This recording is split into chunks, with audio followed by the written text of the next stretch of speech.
Good evening, friends, and welcome to this special briefing on Prime Minister's forthcoming visit to Tashkent, Uzbekistan, to attend the SCO summit, the Shanghai Cooperation Organization. To brief you on this important visit, I have with me Secretary West, Ms. Sujata Mehta. I also have with me Mr. G.V. Srinivas, our Joint Secretary Eurasia. Secretary West will make a brief opening statement, and then she's open to taking questions. With that, I give the floor to Secretary West. Thank you, Vikas. Good afternoon, friends.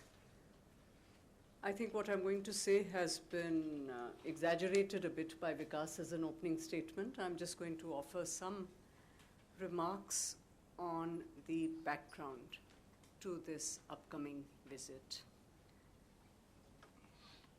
India's association with the Shanghai Cooperation Organization, the SCO, dates back to 2005, when we attended as an observer for the first time.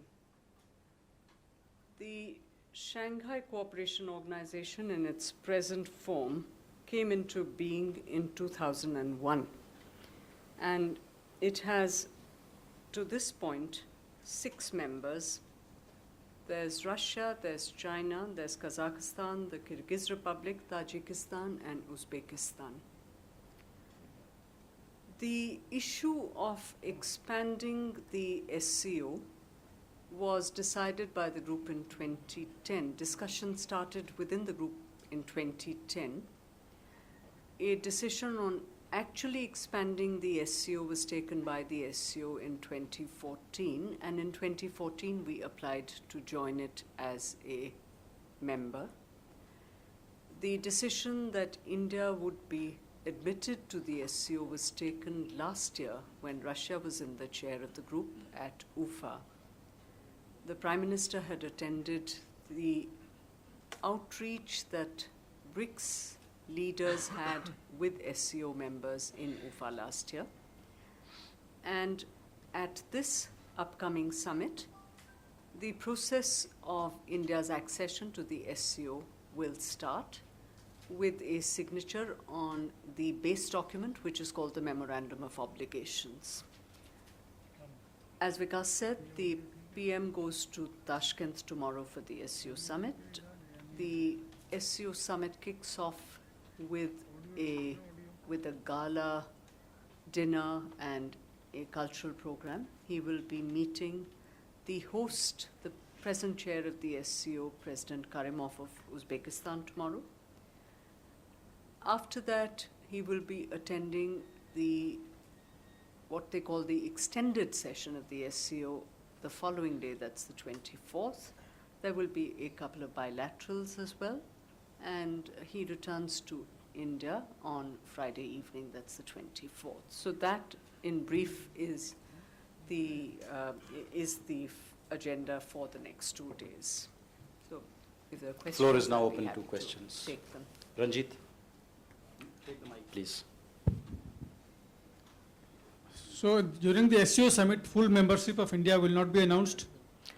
As I said, I'm using the words very carefully. The process of accession of India to membership of the SCO starts with the signature on this document, this base document. There is a schedule laid down for us to sign up to the other documents that are required to be, that India needs to accede to, and this is a process for which there is a schedule, and that will happen as the year goes by. Neelova. So what exactly happened since last year when we were accepted as members and this year?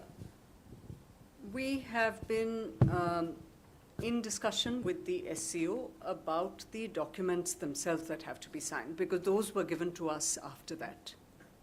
Because, as I said, there is the Memorandum of Obligations, which is the base document, and there are more than 30 other documents that are required to be acceded to, and we were given those in this last year, and they have to be gone through and they have to be reviewed and so forth, because we basically commit to undertaking everything in those.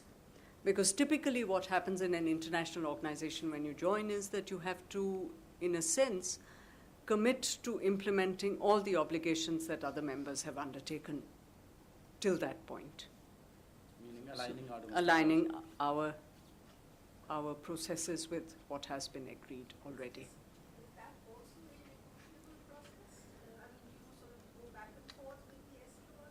Well, let me put it like this, because those are documents that are agreed by the others, those documents are not renegotiated, but we certainly have to work out what we need to do. Mike. As you said, there will be a couple of bilaterals. Will there also be a meeting with the Chinese leader? Yes, there will be a meeting with the President of China. There will also be a meeting with the President of Russia, and there will be a couple of others as well. Yeah, Sridhar.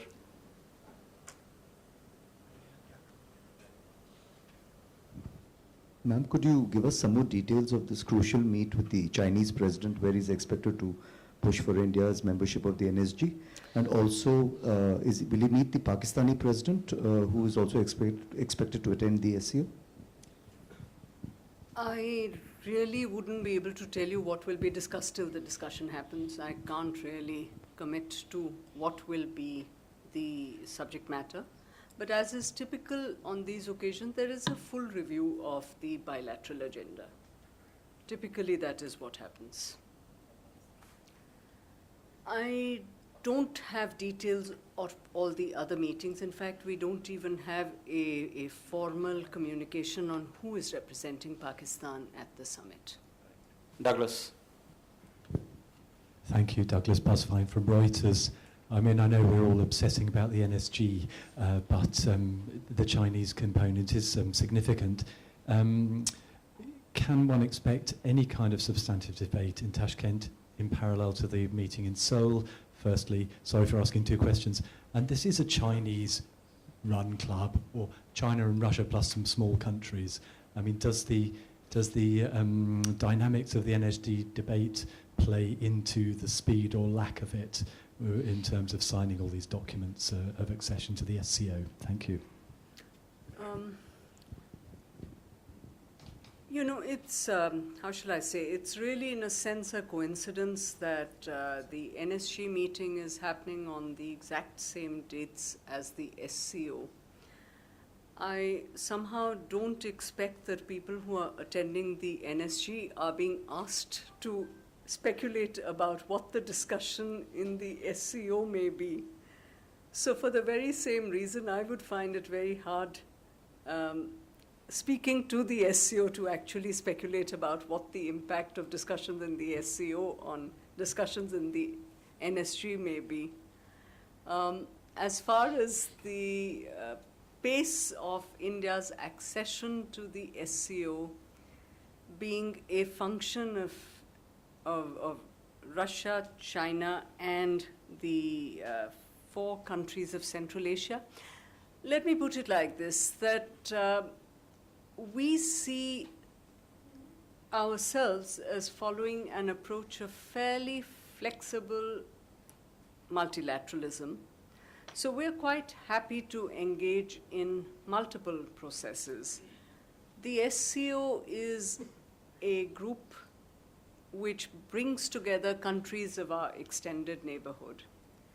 We have been working with other SCO members in several fields. We've been talking to them in working groups relating to trade, transport, culture, anti-terrorism, and so on. And we hope that our engagement in these areas will intensify through this. The SCO is a major group in terms of countries that have a huge potential in terms of energy.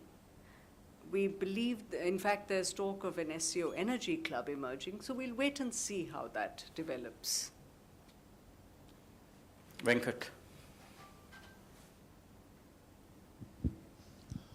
How will India's membership of the SCO benefit us, since Pakistan is also going to join the SCO at the same time? Mm-hmm. Do you foresee a situation where Pakistan will allow its territory to be used by India to transport goods to Afghanistan and Central Asia, or we still have to wait for Chabahar to get activated? Thanks.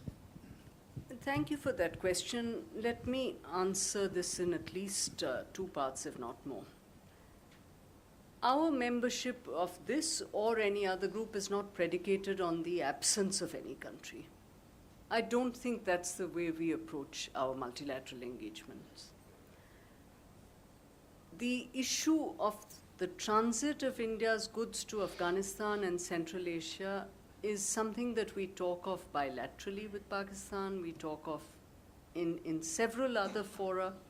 This would be one more where we talk of connectivity issues.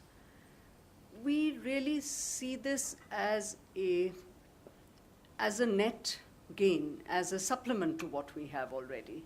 So I think from that perspective, we see this as a group which has value, and we see value in India being within that. Any other questions? Yes, please. Kalol. Ma'am, could you please shed some light on this instrument of obligations that we are going to sign, and does it also include security cooperation with, say, China and Pakistan especially? Cooperation in the area of security is part of the subject matter of the SCO. So to that extent, of course, it does. I mean, all countries which are members of SCO cooperate with each other. In fact, there is a regional anti-terrorism mechanism that is formally established within the SCO, and we too will be part of that. We too will be part of that. So certainly we envisage cooperation in these areas as well. We do. Okay, thank you Okay, all. This great. press conference comes Thank to a you. close. Thank you. We convene this.